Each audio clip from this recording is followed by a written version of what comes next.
What's up? This is Aaron from Underoath. And this is Spencer, and you are watching Antihero Online. First off, welcome to North Carolina. Thank you. Carolina Rebellion 2018. What are you guys looking forward to the most about the show today and the entire festival itself? Well, playing a show, because that's what we love to do.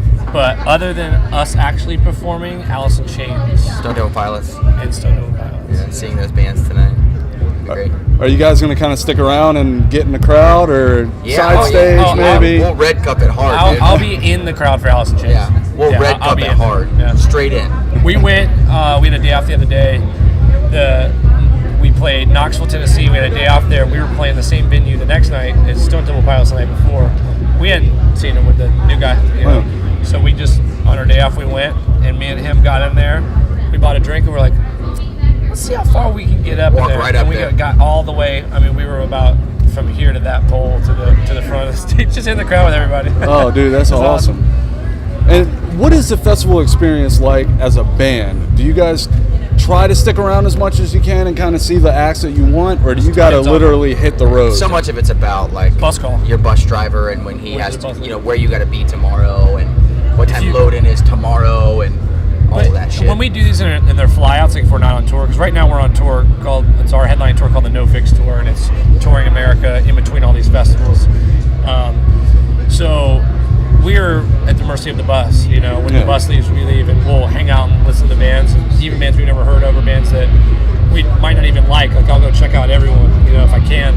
But on a fly out to a festival, it's different. You're gonna be tired. You gotta wake up the next day and fly home, and the last thing you want to do is see another band because you're exhausted. It's much easier at a festival when you're on tour and you have your crew and your bus and a place to go. If you're flying, it's like take a van back to the hotel, rush back to the hotel, get up at 6 a.m. That shit sucks. Yeah, So when it's like this, you got your barbecue grill, you got all your red cups, and you can just hang out. Oh yeah. And the band just released a new album. It's the first one since 2010. Tell me a little bit about the creative process and why you guys had such a long hiatus.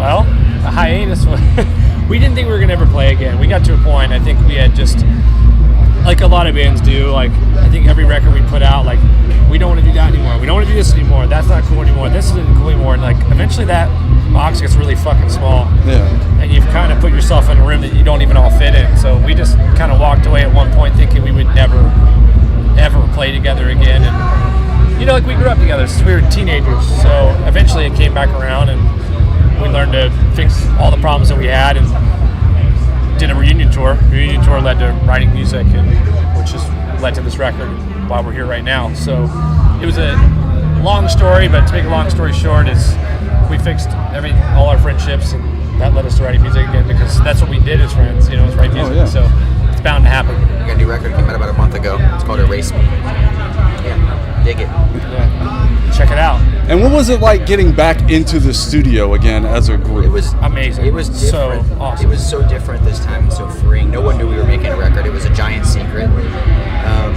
We didn't just write 12 songs and go record them. We wrote like 20 or 30 songs and really had time to ruminate over them and wrote in the studio, and just a really cathartic, like as cheesy as it is, like an organic process in that way. So it was awesome. And the last question that I got for you is, what did you guys kind of learn from the older records that you wanted to incorporate, or some of the elements that you wanted to leave out with this new record? We learned a lot. So much, yeah. I think no matter what, you put me, Aaron, Tim, and Chris in a room, it's going to sound like Underoath, no matter what kind of form it comes out as of your speakers. Like if it's not metal enough for you, or it's too rock, or it's not rock enough for you, no matter what record we do, it's going to sound like Underoath because the four of us have such strong personalities and we are all very major writing roles in the band. But I think we just learned a lot about not putting so many rules on ourselves. I think that was the major thing for me, is we used to have this thing that says, that's not Underoath enough. No matter how good it was, it could have been the best chorus you've ever heard, but that's not Underoath enough because it's too catchy, or it sounds too good, or that's not metal enough. Like, we took that phrase away, like, because that's just, why not allow yourself to grow? Like, that's like clipping your wings every time they try to expand. You can't have rules in music and have it mean Oh, anything. yeah. It's bullshit if it's rules. Because if you like it, if you write it, you love it, the most important thing is, like, we wanted to hear a record that we wanted to listen to. And I can't say that about Underoath in a long time. There's a lot of Underoath records that we made them, and it's like, that's because who we are, but I won't listen to this shit. You know, this is not what I want to do or what I want to hear. And this record, we made a record that we wanted to hear, that we thought we loved, because that's what we did when we started this band. Yeah. And that's why it became big in the first place, because we did something that we believed in and we loved. So we wanted to get off that track of, like, what, it's not Underoath enough, not Underoath enough, because that's not honest music. Making honest music is making something that you think needs to be heard and that you love and you want to hear. Because once you do that, then you make something special, in my opinion. Yeah. Throw out the rules, make it, love it. Yeah. If you love it, that's all that matters. Hell yeah.